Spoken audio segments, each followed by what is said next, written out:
Hello, I'm Kads, and welcome to today's video. So today we're doing another episode of Gear Set Battle, and this is a Doom Tower edition, specifically the Eternal Dragon gear sets. For every rotation of the Doom Tower, there are 4 different possible sets you could be farming with the use of your silver keys, and by the end of the video, you should be able to decide which one is optimal for you in your situation for specifically the Eternal Dragon rotation. So diving right in, let's talk about the 4 different sets featured in this rotation of the Doom Tower, starting off with the Guardian set. You can obtain the Guardian set from the Celestial Griffin, and it is effectively a 10% ally protection. If you didn't know, the big version of ally protection is a 50% damage reduction relative to your allies. The small version is a 25% damage reduction, and so the Guardian set is an even smaller proportion of that, but essentially it is a mini version of the ally protection buff, and it also heals the wearer by 10% every turn. The Fatal set is the one you can get from the Magma Dragon, and this is kind of a combination of the offense set and the crit rate set, so attack by 15% and crit rate by 5%. The Affinity Breaker set is the one you get from the Nether Spider, and while notably it does have 30% crit damage,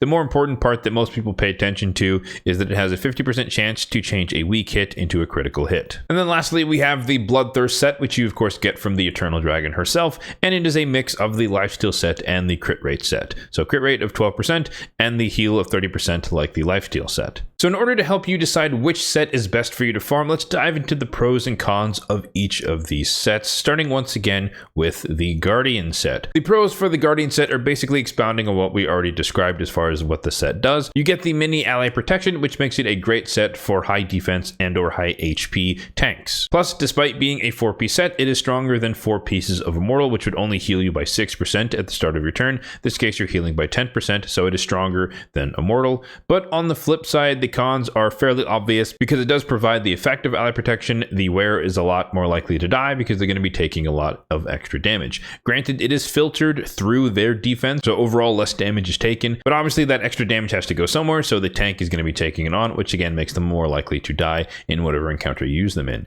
And notably, even though it is a 4-piece set, it is weaker than the Regen set, which is a pure 15% heal at the start of every turn compared to the 10% heal at the start of your turn. For the Fatal set, the pros are that you get a little bit of extra crit rate relative to the offense set, but the offense set is not really that popular in terms of usage, and so that's not really that much of a huge boon, but nonetheless, it is a pro for the set. It is a 2-piece set, meaning it could just be a filler set, so anyone you just need a little bit more attack on, it could do a little bit better than the offense set, as we mentioned, and then it could arguably be the best filler set for attack-based champions who already ignore 100% defense, meaning that you don't need the benefits of the Cruel set, and so getting the extra crit rate will make it a little bit easier to build other stats, attack, or crit damage in the build. But of course, the biggest con is that this set is definitely worse than the Cruel set, which you get from the Demon Lord Clan Boss. You still get the attack percentage, but you're not getting the 5% defense ignore, which will ultimately help you deal more damage than any stat trade you would get by having 5% less crit rate in the build. And given that these bosses rotate every month, it's a lot more rare to accumulate Fatal than it is to accumulate Cruel just by doing your Demon Lord's Clan Boss every single day for an arguably worse set. Affinity Breaker sits in a very interesting spot in the meta. In terms of the pros,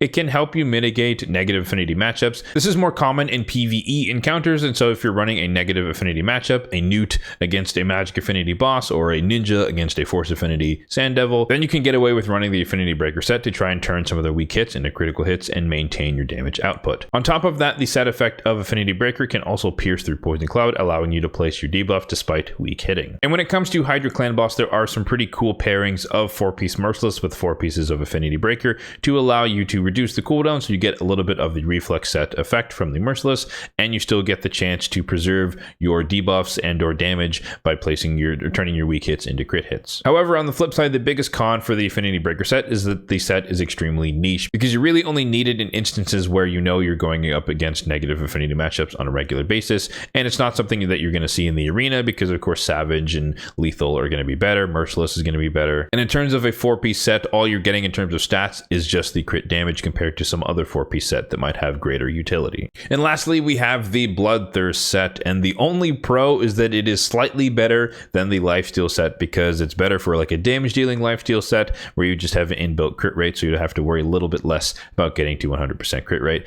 But the biggest and most egregious con for the Bloodthirst set is that you get it too late in the game. By the time you're able to beat and farm the Eternal Dragon, you probably are past the point where you actually need need to be running lifesteal on your champions. That's not to say that it could be useful on certain super niche champions, but in most cases it's not going to be worth spending your silver keys on the Eternal Dragon just to get a slightly better lifesteal set for most champions who don't even need a lifesteal set at all. So to rank these sets from the most useful to farm to the least useful to farm, I would put Guardian set at number 1. It is the most generally useful. It's good for tanks, it's good for spreading damage across the team, and it just has the most broad spectrum utility in terms of where you can use it in the game. In the number 2 spot, I would place Affinity Breaker, because even though it is niche, Hydra is a very important part of the game. Despite however you might feel about the recent changes, it is very important to farm Hydra to get yourself a lot of that gear and potentially some accessories from Hydra Clash and whatnot. And having Affinity Breaker on certain champions can be very useful for dodging Poison Cloud and just getting more damage and utility out of your squads. Third place goes to the Fatal set, because of course Cruel is just generally speaking better, and it's just not worth it to farm this as much compared to the other two. But again, it is a fairly nice filler set,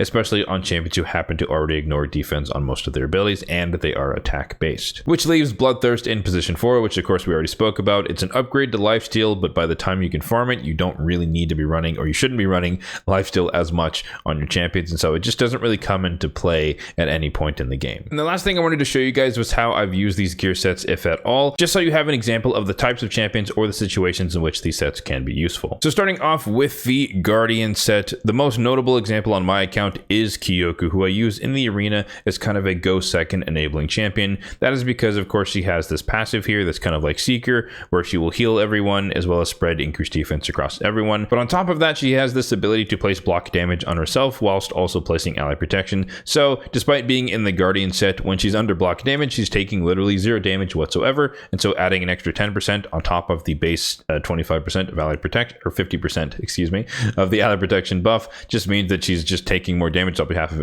everyone else on the team, and she's literally taking none of it because she's under block damage. So this is kind of an example of an all-out tank type champion who you're just using to protect other people on your team through their kit and through the Guardian set. Another example in the Guardian set on my account is Walking Tomb Drang, who I use notably in a couple of areas, but the reason I put him in the Guardian set is because he's on my Iron Twins team, and I just wanted him to soak up some damage relative to Ninja, who's also on the squad, who is a lot squishier. And so every once in a while he does end up saving Ninja's life by taking that little bit of damage on his behalf. For the Fatal set, as you might guess, I don't really have it on that many champions because, as we talked about, Cruel is generally better, but I do have one example of it where I actually have it used on my account, and that is on my Mountain King, who's not really that used, to be fair, hence the selection of the gear set, but he is a very unique champion in that his damage is based on attack and HP, and so he benefits from having more HP as well as having more attack. And I just happen to have these pretty cool boots that are HP percentage and their speed and crit rate and whatnot, crit damage, and so it just kind of synergizes where I'm getting HP with the main stat, but the set bonus is giving me attack percentage and a little bit of crit rate,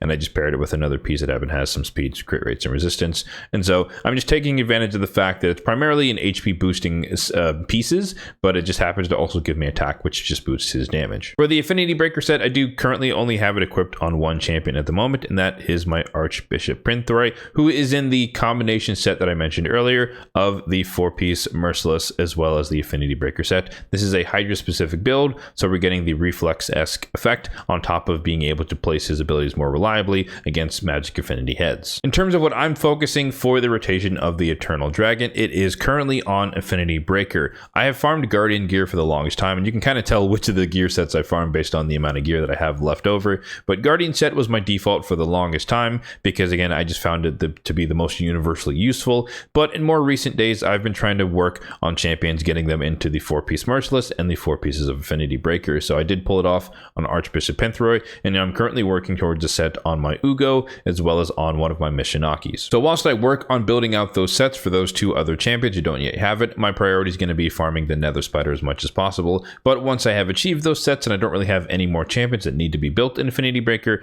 I'll go back to my default of farming the Griffin for the Guardian gear. So there you have it. That's going to do it for Gear Set Battle Doom Tower Eternal Dragon Edition. Hopefully this helped you decide which set is best for you to farm given your situation. If you happen to be stuck on any of the bosses on the hard mode of this rotation of the Doom Tower, there are videos breaking down each of the bosses, how to beat them, and some suggestions for teams you could use. So if you need any help with that, you can click on the card in the upper right hand corner for a playlist called the Raid Starter Pack that houses those videos. Let me know in the comment section down below how you guys would rank these 4 sets from best to worst to farm. As always, if you did find this video helpful, then be sure to hit that like button down below. It really does help out the channel. And feel free to hit that subscribe button down below for more content just like this one in the future. Thanks for watching and have a good one.